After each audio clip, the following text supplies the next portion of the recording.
ಈಗ ಮಹಾಲಕ್ಷ್ಮಿ ಲೇಔಟಲ್ಲಿರುವಂಥ ವೆಂಕಟರಮಣ ಸ್ವಾಮಿ ದೇವಸ್ಥಾನಕ್ಕೆ ಬಂದಿದ್ದೀವಿ. ಇವಾಗ ಅಯ್ಯಪ್ಪನ ದರ್ಶನ ಮಾಡೋಣ ಅಂತ.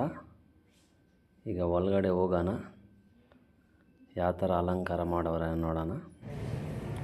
ನೋಡಿ, ತುಂಬ ಚೆನ್ನಾಗಿ ಮಾಡವ್ರೆ ಅಲಂಕಾರ. ಅಯ್ಯಪ್ಪ, ಶ್ರೀನಿವಾಸ, ಶ್ರೀ ವೆಂಕಟೇಶ, ಗೋವಿಂದ, ಎಲ್ಲ ನೀನೇ ಸ್ವಾಮಿ, ವೆಂಕಟರಮಣ ಸ್ವಾಮಿ. ಒಳ್ಳೆ ದರ್ಶನ ಆಯಿತು ಇವತ್ತು. ಎಲ್ಲ ನೋಡಿ ದರ್ಶನ ಪಡೀರಿ, ಒಳ್ಳೆಯದಾಗುತ್ತೆ ಎಲ್ಲರೂ.